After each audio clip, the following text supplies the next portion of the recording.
Hey guys, it's Maddie and welcome back to my channel. Today I'm going to sit down and kind of talk about some mental health and finances and how the two influence and impact one another, and how when my mental health improved, my financial management also improved. And once I started to take better look at my finances, my mental health around it also got better, and how interconnected they are. I kind of have this video broken down into like 3 or 4 different sections. So we're going to start off with how they work together.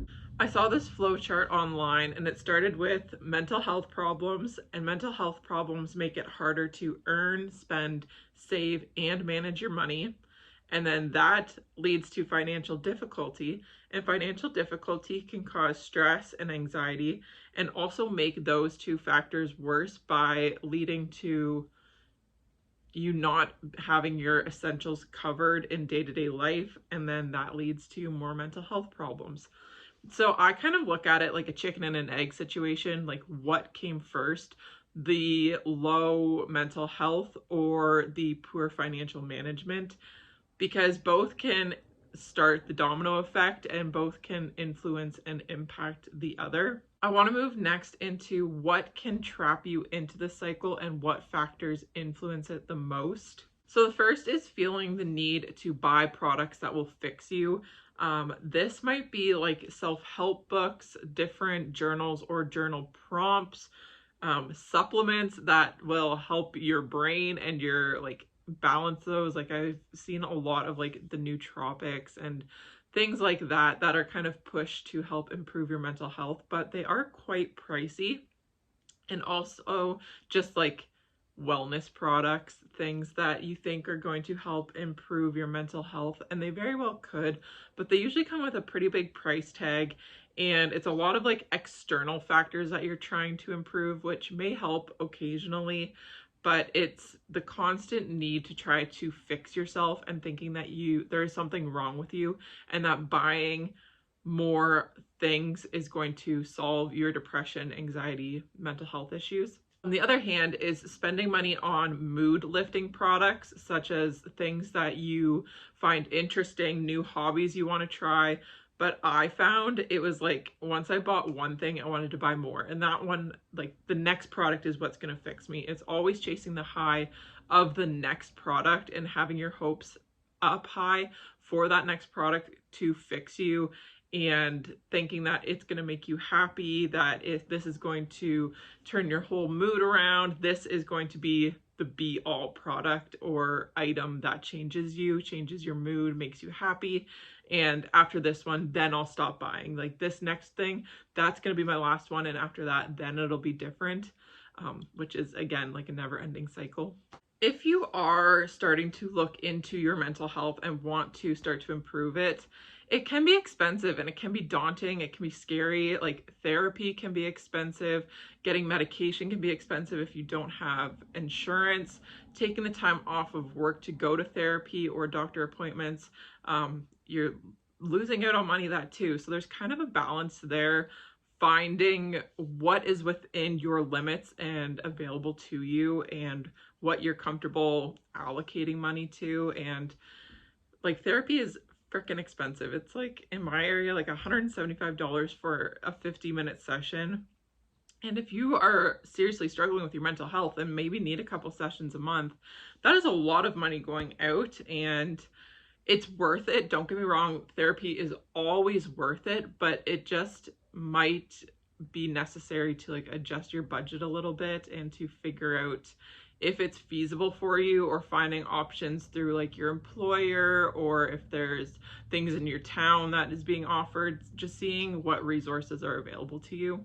Having a low mood can cause you to lack the motivation to even care about your finances, to even like give a shit about your money, about your spending habits, things like that. Next, once your finances kind of like snowball, you can sometimes feel like you're too far gone and be very embarrassed by the state of where you're at with your finances. It's important to remind yourself like everyone has a starting point. Yours might be different than mine or the next person, and you're never too far gone. You always have time to become aware and educate yourself and make your issues known and see kind of where your weaknesses are in your finances. And once you have that knowledge, then you can build on it.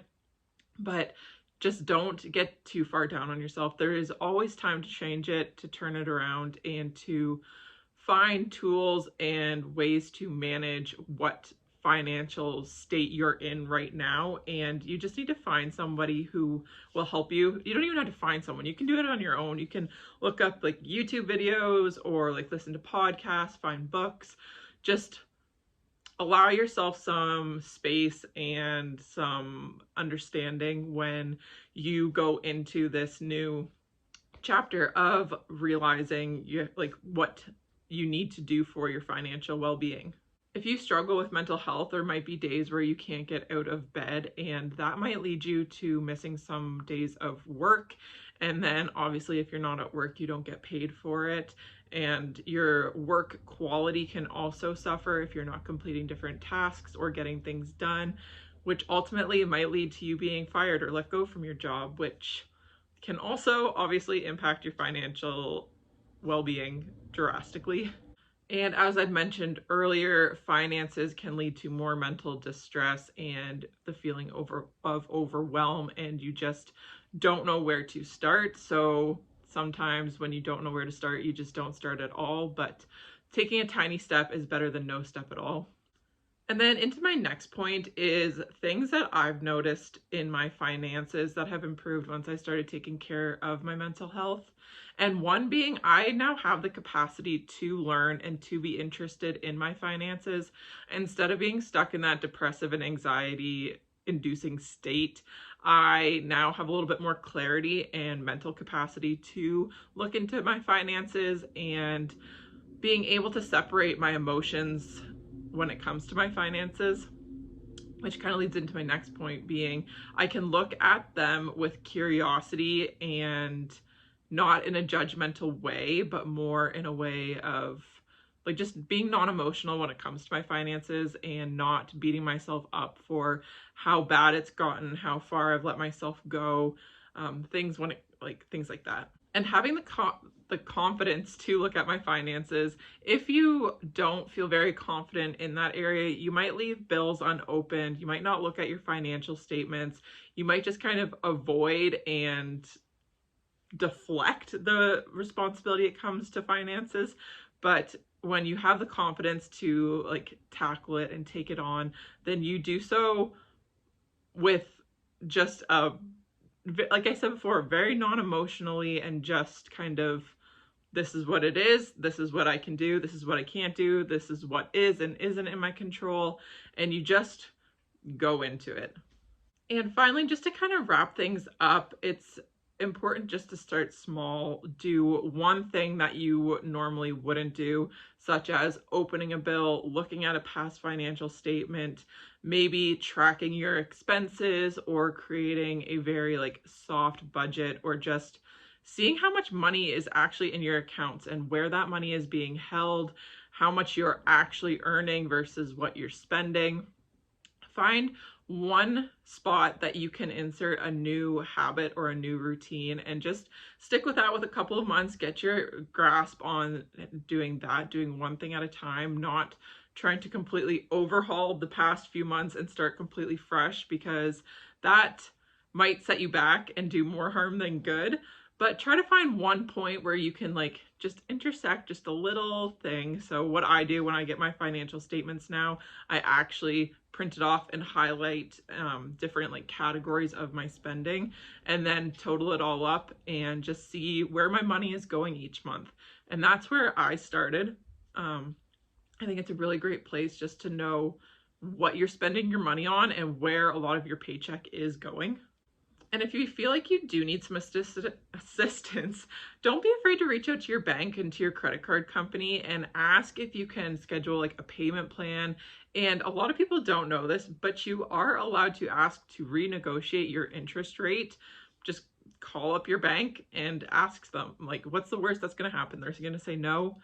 Well, at least you tried. So instead of like your 22% interest rate, maybe you can get it down to like 18% or 20% even. Just asking, and don't be afraid to ask for help. call up your bank, stop into your bank, and just see what can be done. Reach out to a financial advisor if you are able to.